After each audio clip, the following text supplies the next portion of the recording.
Hey guys, I'm back.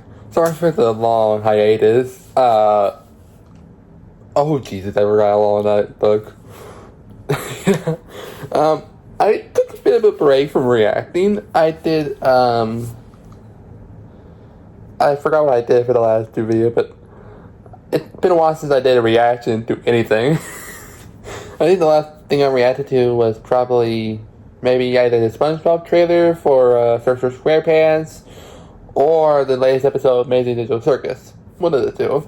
Anyway, since it's Halloween, since it's October, I decided, why not, react to the new nostalgia critic video, or as they renamed it for this month, nostalgia-ween. This is actually my first time reacting to a nostalgia-ween video, because, like I said, the first time I reacted to a nostalgia critic was the SpongeBob review. Sorry if I'm being a little boring with saying this over and over, but still, this is my first time doing a Halloween episode from them. So, and what is it? Corpse Bride. I actually love this movie, to be honest with you. Not as much as I almost as love it as Night Before Christmas. Yeah, I'm one of those people that's like, oh, is this good? Yeah. Anyway, with that aside, let's get into it, shall we? This is Nostalgia Critic Reviews, The Corpse Bride. In 3, 2, 1. Whoa! Wait, is this supposed to be Tales from the Crypt? I mean, the comics are like Tales from the Crypt. Yeah, definitely Tales from the Crypt. Or what's this supposed to reference? Like, at least with the past intros for this, you know, little specials they do for every Halloween, and the intros make sense of what it's supposed to be. Even the new one was pretty obvious, but I don't know what this one's supposed to be referencing, but who knows. Nostalgia-ween 2025. Oh, fun. If there are any more Nostalgia-ween episodes you want me to review, let me know. 55 going once, 55 going twice. Option for future Nostalgia movies. Thank you, Leo. Wait, so... Thank you, Shuddy. Up next, ladies and gentlemen, we have Elio. Now, his film bombed something fierce, ladies and gentlemen, but I assure you, nostalgia will grow, and he will be a future moneymaker. Yeah, people are gonna definitely want to see me again. And you can own the merchandising rights. What studio is he from again? Oh, kid, do the mouth thing. Oh, Pixar, yeah. All right, do I hear 20, 20, 20, 20, do I hear 25, 25,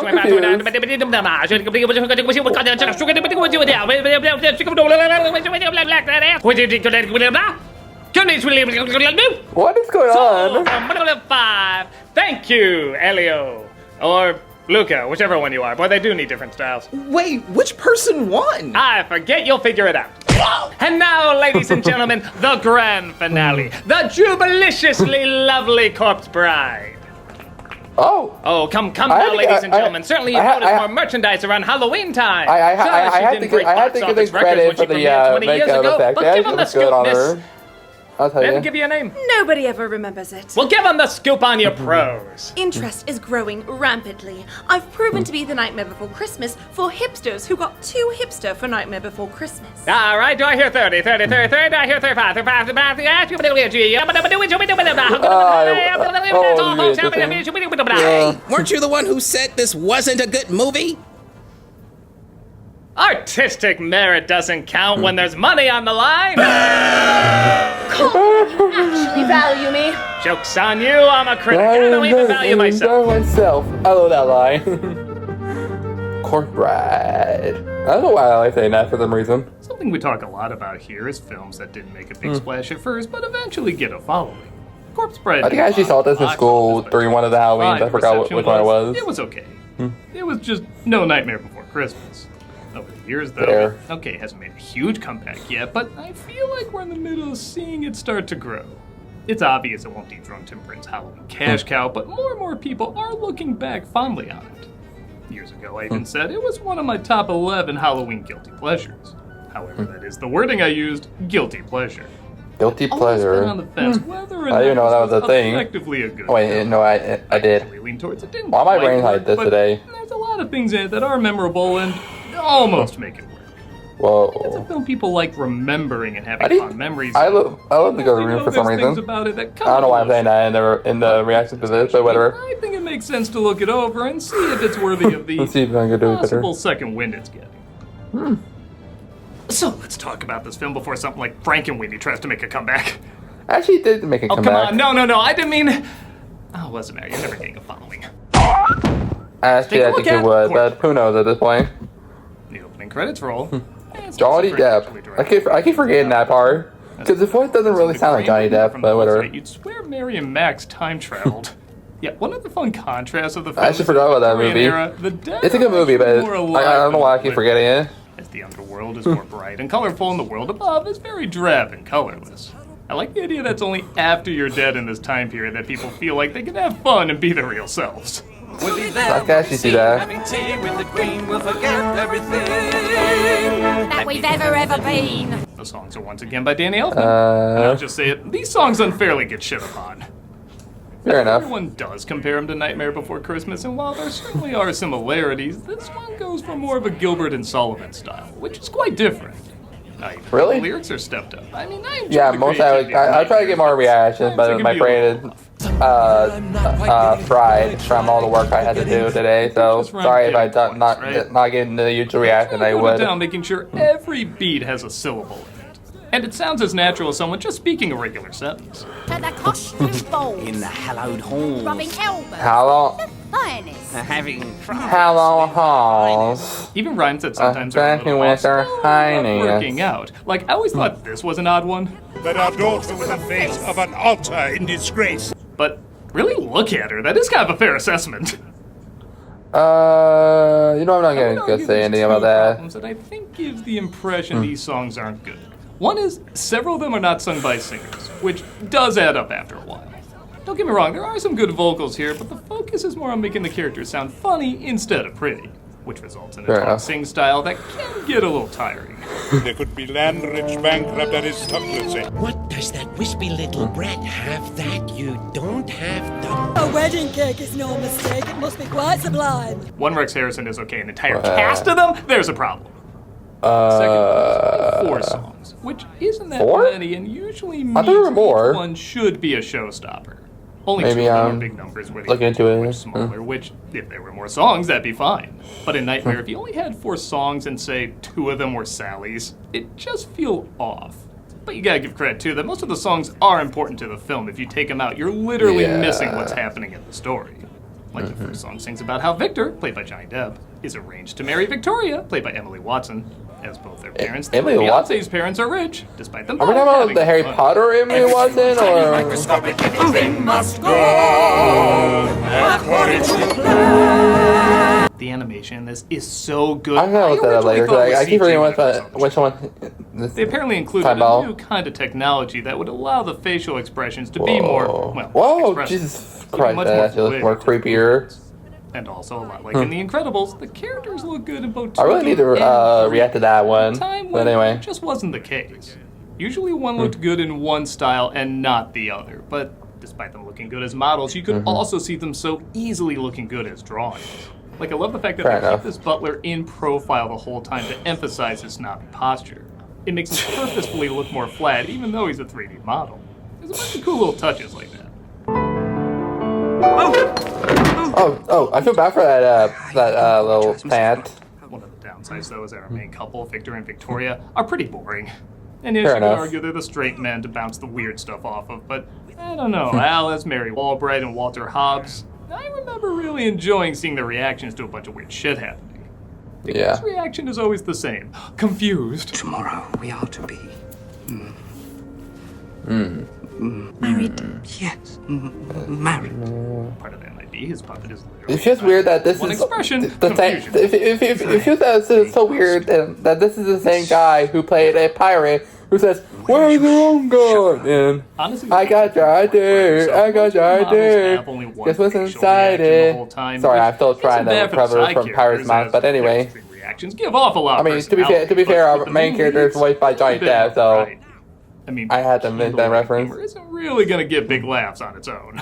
Can you not count? Do you not wish to be married, Master Van Dort? I do hope they pick Christopher Lee extra, just to have a take where he goes, marriage. Marriage. Messing up his wedding vows and literally sets the place on fire. I'm not sure if it's intentional, but I love how only every other step is trying to put the fire out. Like, yeah, I might want her dead. Apparently, I'm a day early for the ceremony. Is he from your side of the family? Richard E. Grant plays.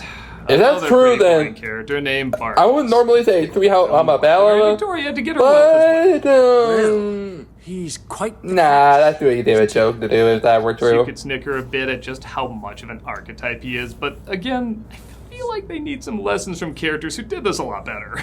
Fair enough. I think I'm such a fool. Victor's a shame he can't get his vows right, so he practices in the woods. With this hand, I will cup your. Oh, goodness, no. Hey, in this time period, just thinking that sentence could get you arrested. I still question that part, but okay. Vows, he puts the ring on what he thinks is a tree branch, but it turns out it's the corpse bride, played by. Okay, question number one. How the course, fuck accepts does his a tree branch to him? I don't think I question at this point. Oh, if only I had feet and not just an extension of my twig legs. I'll say too, this movie actually does have some legit creepy moments. Dear God! You may kiss the bride. The bride takes Victor lady. of the dead. Pretty creative transition. Jesus fucking Christ. No, not in our pirate Sorry. sequel. Oh, see, he made the joke. I told you. Typecast as Tim Burton stop motion skeletons. Sings about the history of the bride. Well, our girl was a beauty known for miles around when a mysterious stranger came into town. Elfman said his voice would go hoarse after every recording session, trying to replicate a Cab Calloway type sound. Cab Calloway. I need to look that guy up. For the living dead. And again, there's fewer rules in the afterlife, so maybe they're having so much fun, they stumbled across it faster. Now when Fair she enough. opened her eyes, she was dead as dust. Her jewels were missing and her heart was bust. The bride was robbed. She be sitting there right running the bride, but okay. Yeah, let's not say that. Victor accidentally became that soon. Meanwhile, in the land of the living, Barkis tries to move in on Victoria after the news is announced that Victor is gone. I do mean literally announced. Quick command to see this night on the bridge in the arms of a mystery woman! And now the weather. Scattered Enough! That guy gets more laughs out of me than he should. I love this. Parents, of course, love the idea of her trading up for Barkis. As they make the assumption he's also loaded with cash. He doesn't even know any women. Or so you thought. It pains me to be the bearer of such bad news. Maybe someone with a naturally funny sounding voice would make this bland dialogue work, like Patrick Warburton. Or so you thought. It pains me to be the bearer of such bad news. I don't know, I'm just workshopping. That already voice made no sense. To run away from the bride, but she Pepe refuses to believe he's not interested in her. Oh, I almost forgot. I have something for you. An obligatory Tim Burton dog, how thoughtful! My dog Scraps! Well, he's touched. She reunited him with the bones of his dead dog. Boy, that's not the attitude a sentence like that usually conjures. He still tries to escape by telling her he should meet would that her be folks in more the land of the creepy living. than usual if that were Elder true? Gutnick, played by Michael Goff, who was kind enough to actually. I remember the and scene. that's how he naturally looked. You're right to hate me for mocking Alfred. It felt wrong saying it. He casts a spell to send them back and says if they want to return, they just have to say hopscotch. Yeah, I think they what? clever were too. What? It's like you remember in that rip-off film for Up, it says, "Oh, no one said the word lavender." That's basically the same. I guess. Yeah, Same thing, The problems really start to sink in. It's not that what I'm watching is bad. It's just a little dull. I know I mentioned it before, but I do feel like more songs would have added more life to these scenes. Like if Oh, no, I remember this part. around again and what it reminded her of, that could work. Maybe if Victor and forgot about Victoria the sung a scene. song about how they suddenly found themselves liking each other. That would also be interesting. But as is, we can just get this pointless little dance that you can I'm cut worried. and miss nothing. And Victor, I'm worried about this thing suddenly because I know where this decides is Victoria going. Perfect for him. Guess being engaged to the dead will do that to you.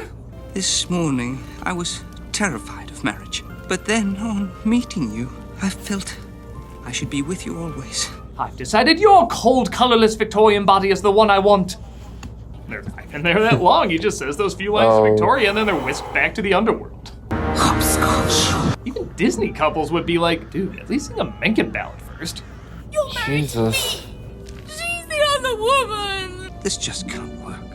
Why not? As the film film goes on, the Well, you're bride dead. become the most interesting. You act like character. Cupid of Hugh. Her design and writing allow her to have a Yeah, just those range. two. So she can be happy, sad, smart, loopy, angry, remorseful, and it all feels believable. For someone with little flesh, she's ironically the most fleshed out character in the movie. How ironic, isn't it? Compare, but she still breathes there. Who cares? Even her song doesn't really explain story as much as show the emotions that she's going through. Granted, it probably is the weakest song in the film, but I think that's because this was meant to be 2 musical numbers. The sole Really? redeeming feature from that little Song 1. creature Huh. is that she's alive. If I touch a Still song 1. candle, I can feel no pain. It's like that old Nintendo cereal. It'd probably work better if you just kept the 2 apart. Fair enough. We get a segment where Victoria tries to escape to get help from the pastor, only to be handed right back to her parents. Of course. Speaking in tongues of unholy alliances. That was so pointless. I gotta find it hilarious. Also, while Victor's parents are looking for him, their driver passes away. Are you trying to kill us? So long, once important characters. You will not be seen in this movie again. Maybe they're in the same place Peter from The Room went. I don't know. Really? Victor and the bride have a nice scene where they connect playing piano. Yeah, all chemistry in this movie is replaced with this. When Fair enough. the driver tells Victor that Victoria is marrying Barkis. But how could she? Women. You can't live with them. You can't live with them. That's okay. Okay, the jokes in this movie really aren't that bad, but did they just forget sometimes to put in a punchline? The bride discovers Victor and her aren't officially married because the vows are until death do they part, and she's already dead. It requires the greatest sacrifice. We have to kill him. What? I can't old school Little Mermaid him! You don't have to. I'll do it. But Victor loves her now. Yeah, I don't know what's wrong with you. I'm following his emotional journey just fine. His he's okay, feelings keeping flip on a coin. That's all it is half the time. It is just hitting me. Even the big song numbers, which this one certainly is, and it sounds great, aren't shot like big song numbers. Yeah, fair enough. Nightmare, even the smaller songs have a sense of movement and size, like the emotion of the characters are reflected in the scale of the layout. But with the exception of Remains of the Day, the shots are pretty static. Fair enough. Oh, they make me The designs laugh. of the world and characters look great, but with such large sounding Worm. numbers, there really needed to be more movement here.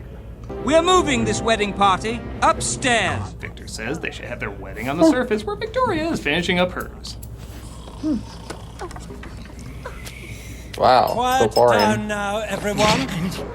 That's a pretty good joke. Finds out though that Victoria's family isn't wealthy, which is something of a moot point as it's announced. But I used to live in your dead mother.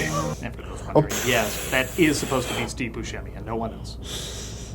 This leads to a silly but surprisingly touching reunion as many of the dead reconnect with their family members. Grandpa? Weirdest Puffs commercial ever. Huh. Come watch me play Final Fantasy. Rebirth every Friday on Twitch. We also got other content Which during the time week, so I come watch check right us now. out. Anyway. Everybody gathers at the church for the wedding, and I do snicker at a holy matrimony that has poison at the center of it. This is turning into a real marriage. But the bride Oh, you says don't Victoria say. is still in love with him. I will be. In a sequel. And Or again, both, my who knows at this crazier point. Stop motion in this just stellar. I mean, look at the subtlety of her expressions. It really looks like there's a million things going on in her mind. This is the Ramesses mood swings of model puppets. I can't. The bride loves Victor enough to let him go, as the couple who literally married different people on their wedding day decide they're perfect for each other. Yeah, that didn't make no Weddings sense or whatever. leaving so easily. You forget. She's still my wife. I'll not leave here empty-handed. Yeah, Patrick That's Warburton would make this work. You Yeah. forget. She's still my wife. I'm not leaving here empty-handed. However, a big twist, well, an obvious twist reveals itself. Yeah. You. Pretty obvious at this point. But it was worth it for that reaction.